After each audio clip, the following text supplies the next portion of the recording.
We're doing a simple DIY project to solve a very common problem.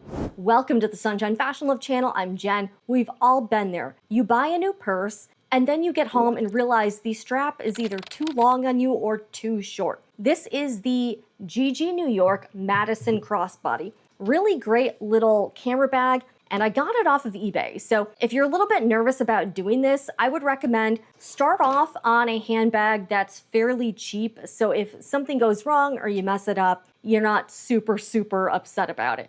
I've got some basic supplies and I'm going to walk you through the whole process. Hopefully this helps you. Someone actually had this issue. So I was like, all right, I gotta make a video on it. I'm going to be punching some extra holes in this strap. Now, this one, crossbody, it sits okay on me. It hits about at the hip. All right, first let me undo the buckle. But as a shoulder bag, it's a little bit long. Some people have the issue where the strap is too long and you want to punch holes in this direction, and then other folks might think the strap is too short. Now this strap does not have a lot of extra room. If you want to make the strap longer, you might be able to punch maybe one extra hole, but anything more than that, it's going to be too much. Some straps do have a bit more length on the end where you can make it longer. This one should be fine for making it shorter, which is my plan. The thing I know a lot of you are probably worried about is the holes not looking the same as the existing ones, and you also want to make sure that they're even and uniform.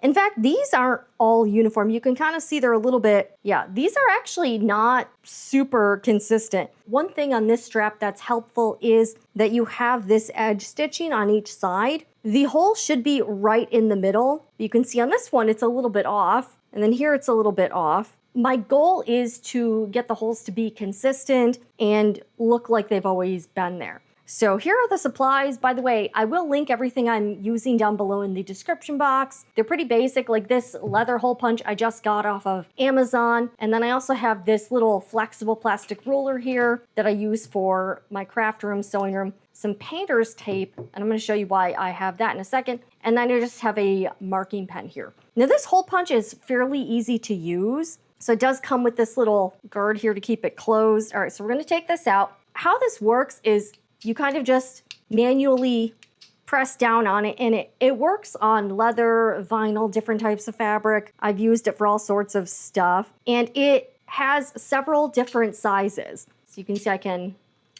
manually adjust it. The first thing I'm going to do is measure the holes to see which size of this punch I need for this project. Okay, this one looks kind of about right, and I'm trying to get a good match for which size to use. See, this one's way too big. This one also too big. This one too big as well. So I really need to use either the first or second size. The smallest size seems a little too small. It seems like the second smallest one will be the one I go with. So this one's probably the one. So a couple things I need to do. I want to make sure that the holes I punch are dead center and also equidistant apart. I've got my ruler here and they are exactly 1 inch apart. So that's a really easy measurement. I'd like to add an additional 2 holes. So it already has 1, 2, 3, 4, 5, 6, 7, 8. So I mean, that's already a pretty good adjustment. And I would like to add 2 more just so if I want to carry it on the shoulder, it's not super long. I'm gonna get this painter's tape and I'm going to cover the strap. And the reason I'm doing that is so that when I make marks, I'm not doing it on the strap itself. I'm gonna be doing it on the tape. Let me just put this on so it doesn't have to be exact. The next thing I'm gonna do is actually like find where the holes here are. I'm gonna take my marking pen and then mark where the existing holes are. And it should be pretty easy. Okay, there we go. So you can just sort of punch through there. And then here's one here. So we're just gonna, okay. Now we're on the tape and not on the actual strap. Let's lay this down on the surface here. And I'm going to try to mark where these holes are. All right, yeah, we're gonna try to mark the center of this. See where my center point is here. Ah, okay. So this is about right. So now I'm going to mark 1 inch away. So 1 inch away here is about here, and then 2 inches away, all right, is about here. The tape is helpful because I can make marks now, sort of on the strap, but it's not really on the strap.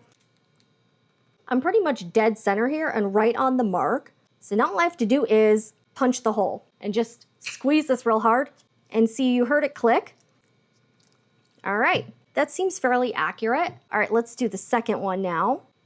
So got my holes. Let's take the tape off, moment of truth. We'll see if this looks okay.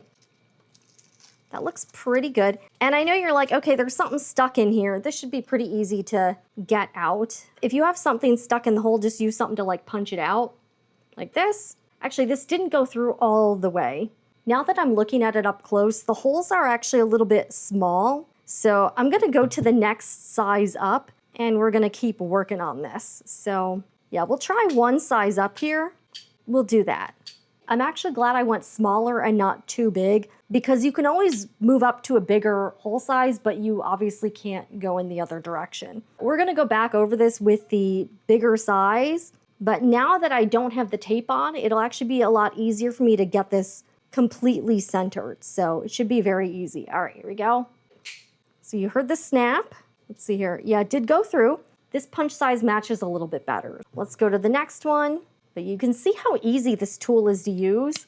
Here are the final results. You really can't even tell which holes are the original and which ones are the ones I just punched, but these are the new ones. Thanks to these additional holes, I'll be able to carry this a little bit shorter and it will fit me a bit better. So this is how you can customize your straps. Again, if you're nervous about doing this on an expensive bag, maybe don't do that. If you're confident in your DIY skills and you're okay with this, yeah, the holes look the same. So now I've got 2 additional holes and I can carry this a little bit shorter if I want or longer. So I've got a lot of holes, lots of adjustments for a better custom fit. Anyways, I hope this video is helpful. Let me know what you think down below in the comments. Check out some of my other videos here and I'll see you again in the next one.